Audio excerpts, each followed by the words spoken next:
process that Darwin discovered, didn't start from nothing. It had to start from, well, a reasonably complicated chemical beginning, which was the first self-replicating molecule. You can't, I mean, natural selection can't get going until you have genetics, and so you've got to have genetics. And that's not a trivial problem, and it's a problem that actually hasn't yet been solved. Well, in fact, actually, that's kind of interesting, because it's true that many people think that evolution has to do with the origin of life, but it's really the origin of the diversity of life. I've thought of this in the context of the universe, and we may talk about it in a while, but there was no life on Earth when it was created, and there was no life potentially for maybe, well, maybe a few 100 million years. But then there was life. And so there's the moment when life, when you go from chemistry to biology.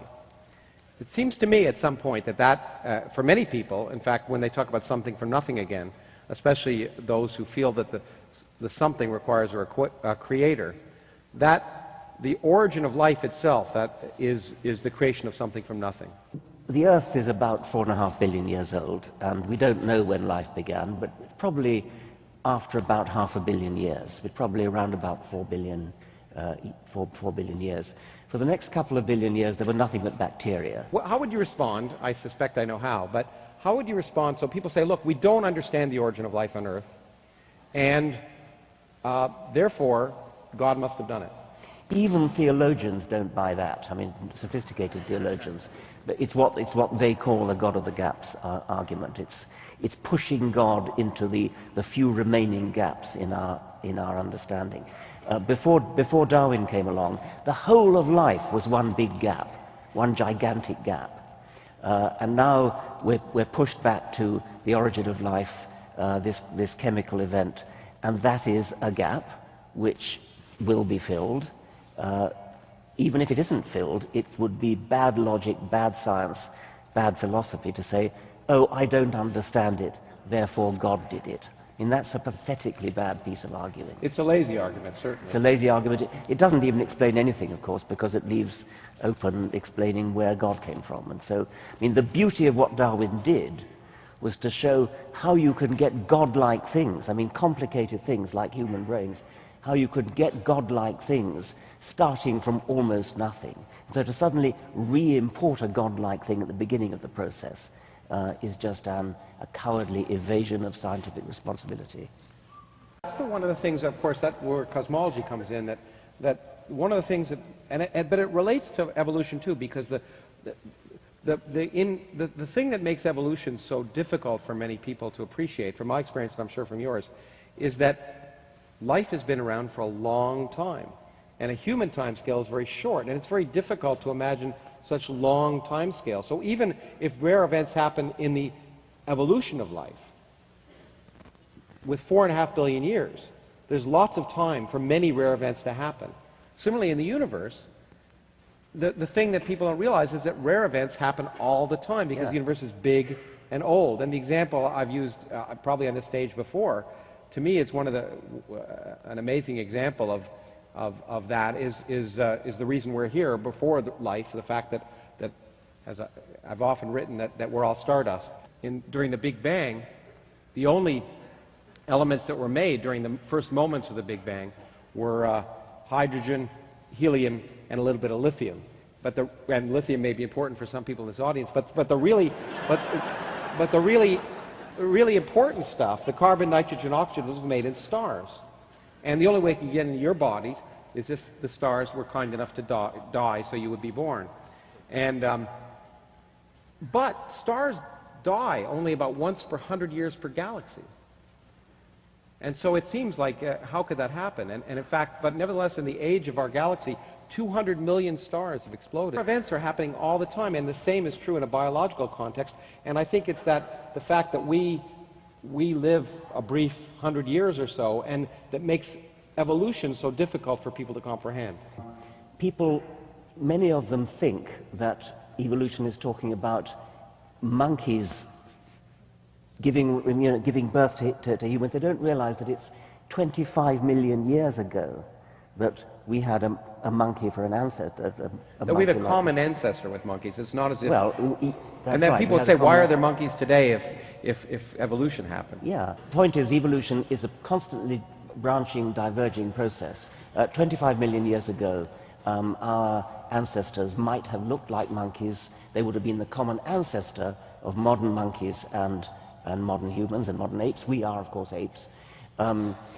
That would have been the common ancestor. If you'd been handed it, you probably would have called it a monkey.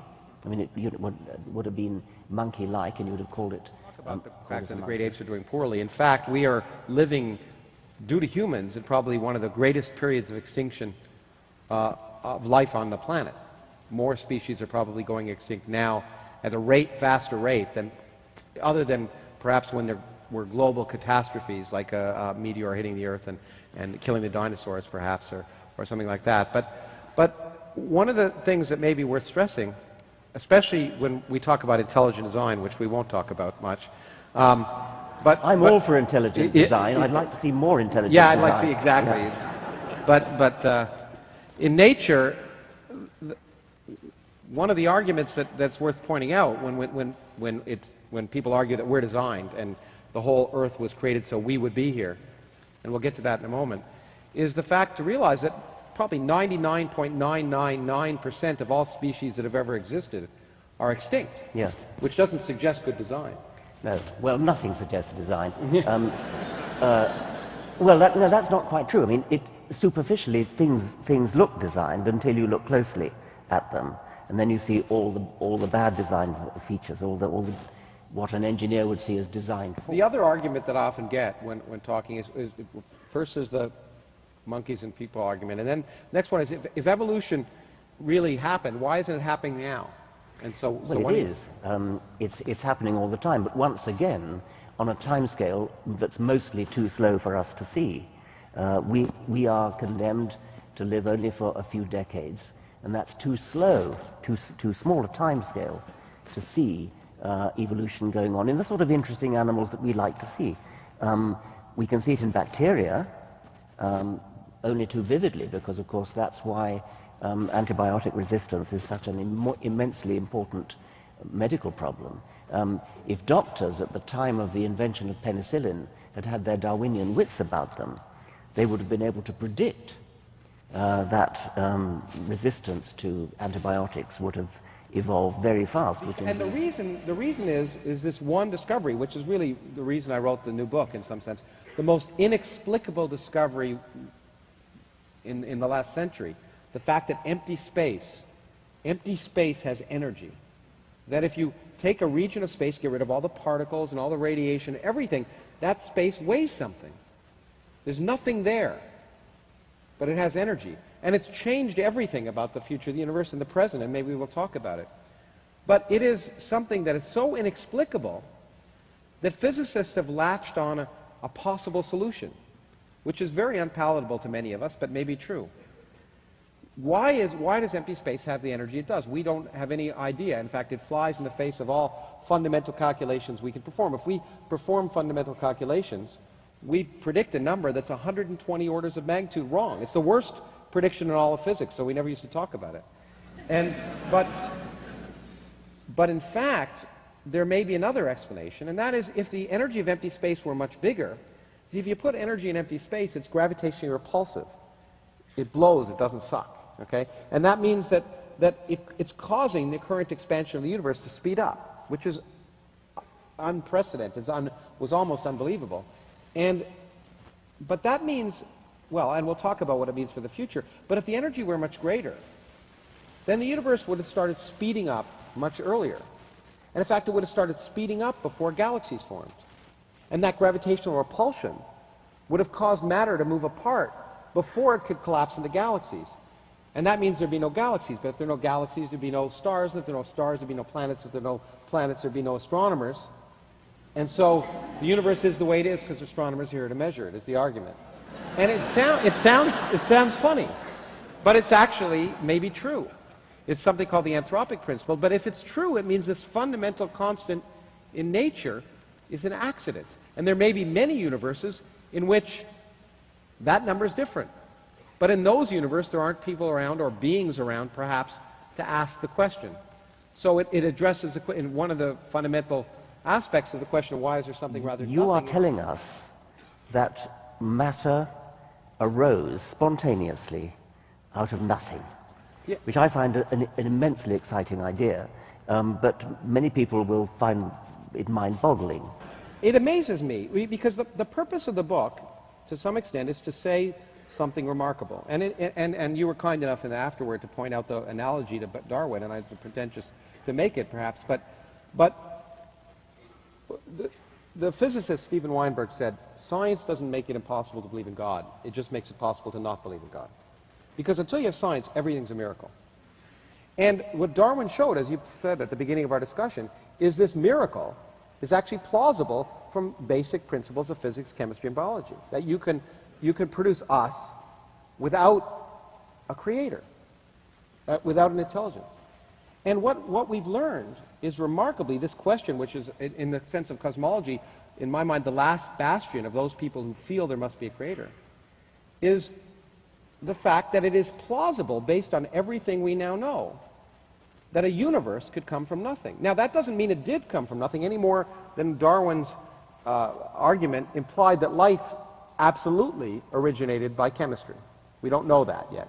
Similarly, we can't prove that the universe arose from nothing, but the discoveries in physics and cosmology have led us to realize that it's increasingly plausible, and I find that remarkable and worth celebrating. And one of the examples of that, and there's a number, but maybe some of them are too much for us to talk about tonight, is this remarkable fact that nothing is unstable, that empty space is unstable. The laws of quantum mechanics, combined with gravity, will tell you that if you have empty space there, and you wait long enough, particles will be created. And if you wait long enough, empty space will always produce a universe full of matter. And it's not a scam. There's no violation of energy conservation. It's from the fact that gravity can have negative energy as well as positive energy. And so nothing is unstable. And in fact, that's the first answer to why there's something rather than nothing, is that nothing's unstable. The big surprise would be if there was nothing. Not that there's something. Now, the problem, of course, of saying that is people say, that's not nothing. You know, that's not, and you know, and it's an interesting problem, because when I've discussed this with theologians and philosophers, some of them, and you ask, you know, what's nothing? And my argument is that these are scientific questions, not philosophical or theological ones. And I think the nothing that Aristotle would have had, or St. Thomas Aquinas, or any of the people who first asked why is there something rather than nothing, that nothing would have been an eternal empty void, namely empty space. But once I argue that empty space can create something, then immediately I'm told that's not nothing. Yeah. And then I show that space itself can be created from nothing, and then I'm told that's not nothing. And then I say, well, because there are still laws of physics. And then I argue that, in fact, the laws of physics, for the reasons we've discussed, the anthropic principle, there may be many universes, and it's quite likely that even the laws of physics themselves arose by accident when the universe was created. So even the laws aren't there. And I'm told that's not nothing. And the definition of theologians, I think, for nothing is that from which only God can create something. And I find that as sort of content-free, although I guess I think I say in the book that you know, maybe I'm not fit to talk about nothing, because theologians and philosophers are experts in that. This allows us to segue to something which we would be remiss if we did not discuss, which is religion, and science and religion in some sense. You've set out, well, we both enjoy teaching science, and we want to, and one of my goals and your goals is to help people understand science, but I think it's fair to say that one of your purposes in doing that is to destroy religion, is it not? Well, I love truth. I love scientific truth. And in my own field of biology, ever since Darwin, we've got a very, very long way towards understanding it. And I'm now learning that in your field, we're coming stunningly close to understanding everything. And that is such a beautiful idea, such a wonderful, exciting, exhilarating idea, that it is, I would go as far as to say, an obscenity to fill a child's mind with a parochial, small-minded, petty, medieval alternative, which has nothing going for it whatever.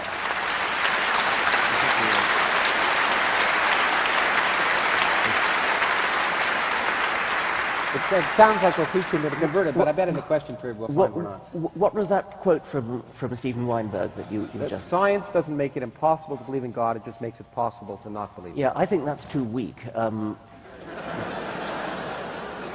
In the following sense, that it doesn't just make God redundant, it doesn't just give God nothing to do, which it certainly does. I mean, biology, ever since Darwin, has left God nothing to do. And it now sounds as though physics is doing the same thing. But a God who has nothing to do is still a complex, improbable entity of exactly the kind that we spent our lives explaining.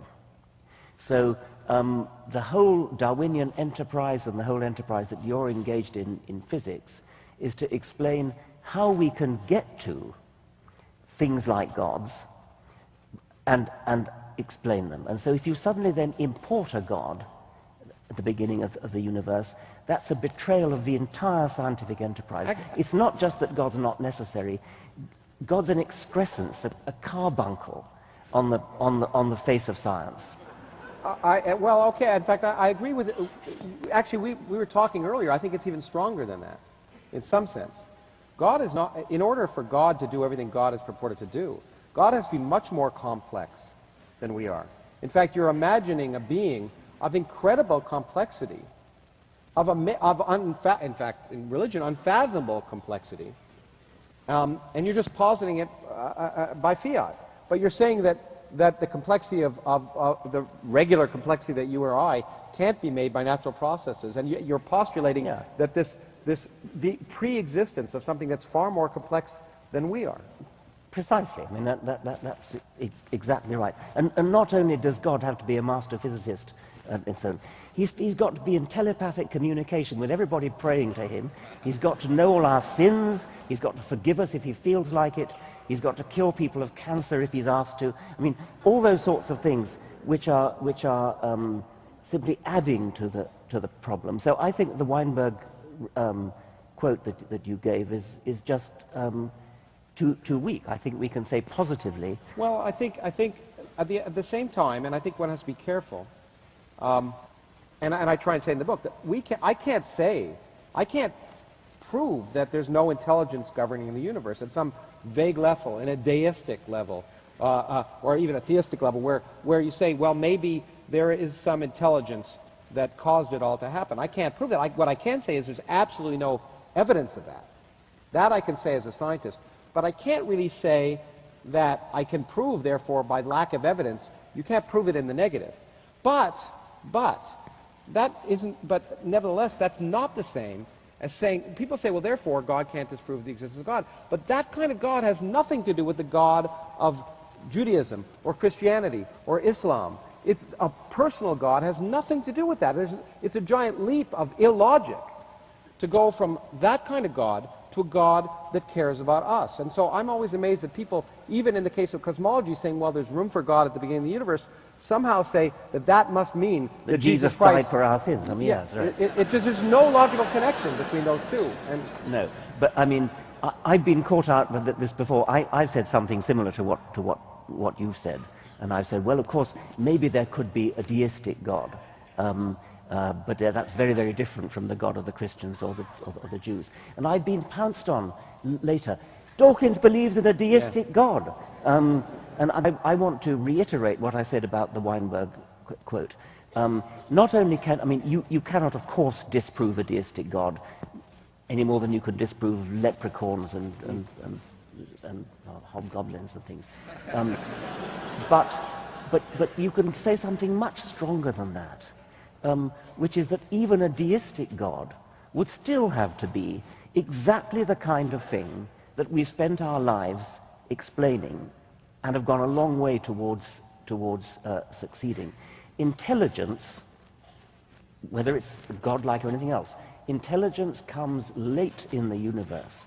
Intelligence comes at the end of a long process of evolution. Unless we're the end. No, I didn't mean the end. Intelligence comes after a long period of development, of evolution, starting from literally nothing, as we've now learned, and then chemistry takes over, biology takes over. And so there may be in the universe godlike beings. There probably are life forms which are so much more advanced than us that if we were to meet them, we would fall to our knees and worship them. But they would still be the product of a process, explicable process of evolutionary development. They would not be gods in the sense of having created the laws of physics or created the universe or created life or something of that sort. Okay, and I think, you know, that's true, and there's another stronger thing I think one could say. When people ask me if I'm an atheist, as a scientist, you're not certain of anything. There are things that are probable and things that are improbable. And what you can do is you can say, I can say, looking at the universe, that I can't say that there's no God, but I can say the universe looks just like a universe that would be created without one. And moreover, that just like I can't say, using Bertrand Russell's famous analogy of a China teapot, I can't prove that there's no teapot orbiting Jupiter. But what I can say is extremely improbable. And so what I can say about the universe is that I can't say that there isn't a God, but I can say that everything we know makes it, for me, as a scientist, extremely improbable. And so that doesn't, you know, you may say that doesn't make me an atheist, but in fact, I would argue that I'm not. Our dear friend, our late friend, Christopher Hitchens, who was a friend of both of ours and a wonderful man, I would call myself what he said. I'm an anti-theist. Namely, I can't prove that there's no God. I just wouldn't want to live in a universe with one. I'm upfront about that bias. No, I wouldn't want to live with Saddam Hussein in the sky. That's right. I mean, Christopher Hitchens' reason for that was a sort of political one, that living in a universe with a God would be like living with a divine Kim Il-sung. I mean, exactly. It doesn't put you in jail for a year, but for eternity. For eternity. For doing the silliest thing. So his was a moral reason, which I respect. But mine would be a scientific reason. I wouldn't wish to. I mean, if there were a God which undermined the whole scientific enterprise, then science would be pointless. There would be no point doing science if there's a sort of magician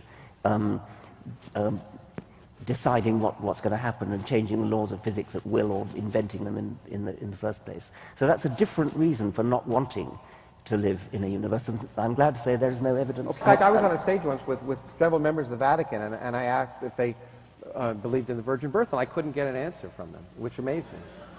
I mean, because in fact, I think we both agree that most people what people want to do is they want to believe, to take a line from the X-Files, they want to believe in believing.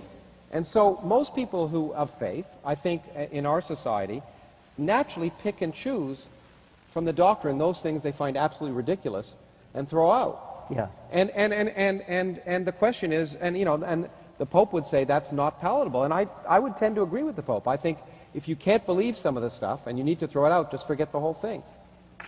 Yeah. Well, that probably is a good place to get close to stopping, because I will say that one of the things that impacted upon me the most in our discussions and listening to you is the notion that we need to consciousness raise. So at least the question, just questioning the existence of a deity, doesn't become akin in our society to being evil, to being just someone you don't trust. That just questioning, which is really at the basis of science, which is at the basis of progress, should be something we revere rather than revile. And so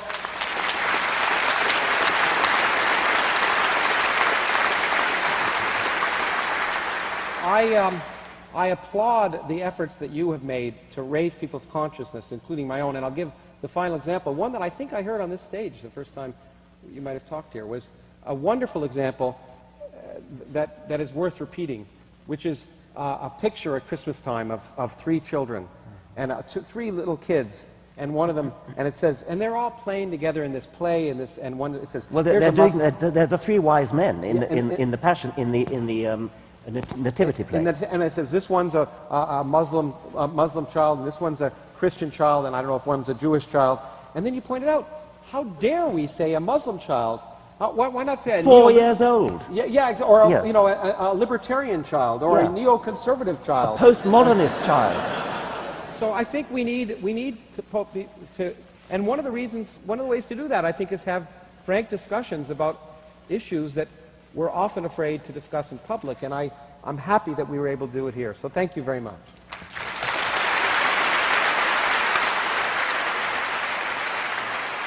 We'll go for a round.